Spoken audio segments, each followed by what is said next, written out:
Halo, selamat siang. Salam 1, 2, 3, yes, yes, yes.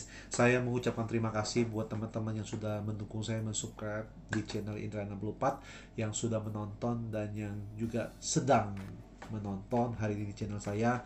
Saya bersyukur atas dukungan kalian dan saya bersyukur atas kasih masukannya, atas komennya semuanya. Dan saya kiranya kalian dimudahkan rezekinya, dan kalian diberikan kesehatannya, dan kalian diberikan apa yang kalian inginkan sesuai dengan kebutuhan kalian masing-masing, terutama kesehatan kalian juga kebutuhan di rumah kalian.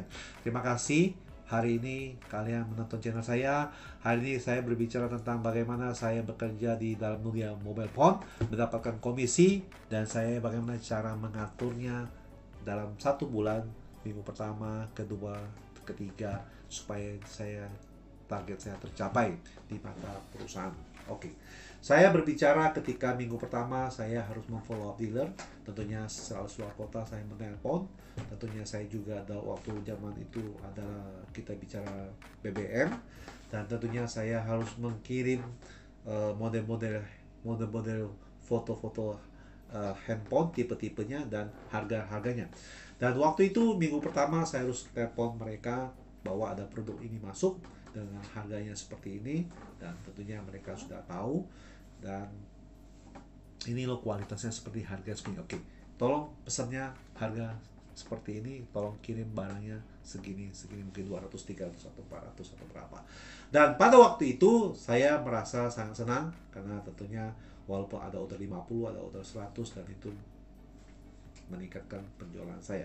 Itu untuk 1 hari. Tentunya dalam habis itu selesai pulang kerja, biasa jam 5 atau jam 6, jam 7, kita pulang, kita sampai ke rumah. Terkadang kita juga di rumah kita harus telepon customer kita. Kita tidak bercerita tentang kerja, tapi kita akan tanya bagaimana barangnya sudah sampai atau belum, dan gimana kualitasnya, gimana pasarannya hari ini, ramai atau tidak ramai.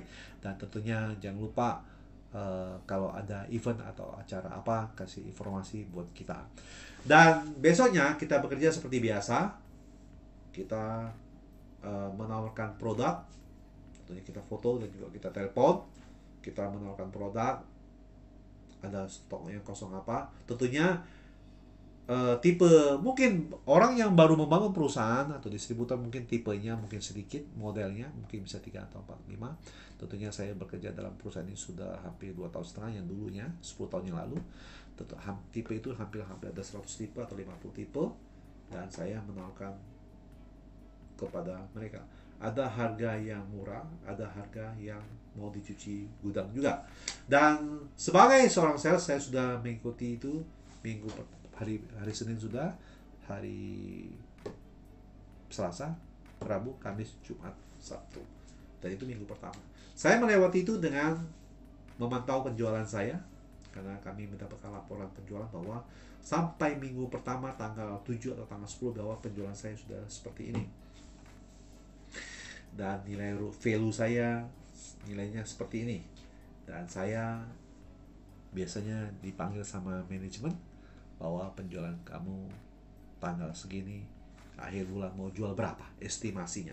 Biasa kami diminta laporannya seperti itu oleh owner, pemilik. Dan ketika tanggal berapa, tanggal berapa, minggu berapa ada barang masuk, dan tentunya ada tipe baru, tentunya perusahaan mengetahui alokasi barang, di mana barang ini akan datang dan masuk. Tentunya dia alokasi per sales, di mana kalau mereka tidak alokasi, tidak mungkin komisi saya akan tercapai. Nah, dalam hal itu saya sudah melihat minggu kedua, saya akan pantau penjualan saya sampai akhir bulan.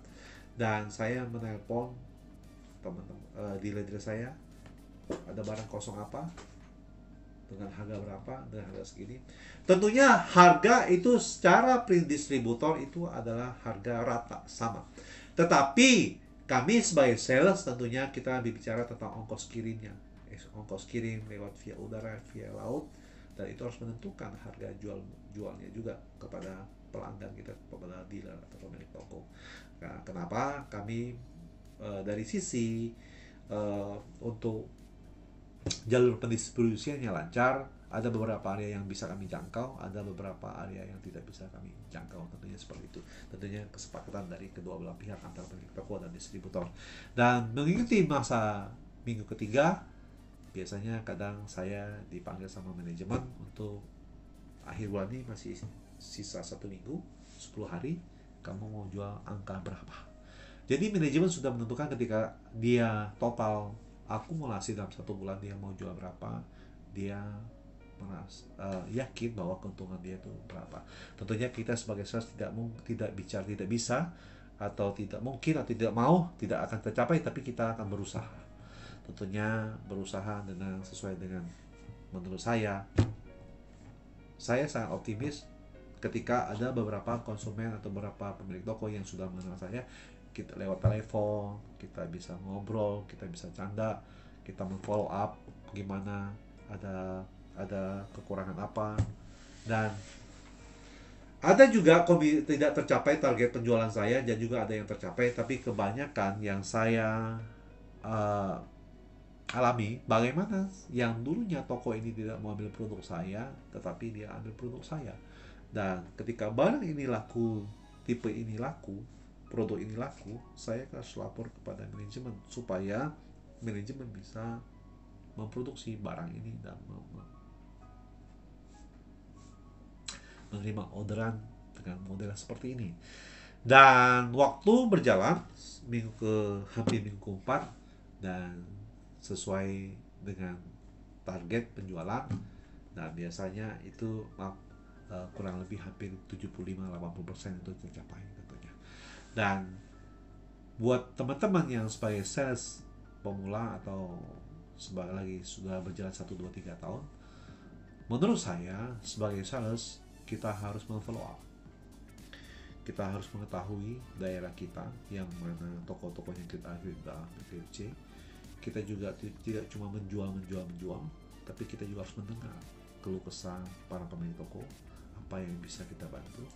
Tidak juga menjual atau mendengar, tapi kita harus meneliti bagaimana daerah ini, toko ini kita bisa kembangkan bisnisnya. Jadi harus seperti itu. Dan ketika bagaimana bawahnya mereka minta 50, atau kita bisa kirim atau 70 supaya kita bilang barang ini kosong ya, padahal tentunya barang masih ada, cuma kita bagaimana mensupport beliau sebagai pemilik toko. Dan kita juga tidak berbicara dengan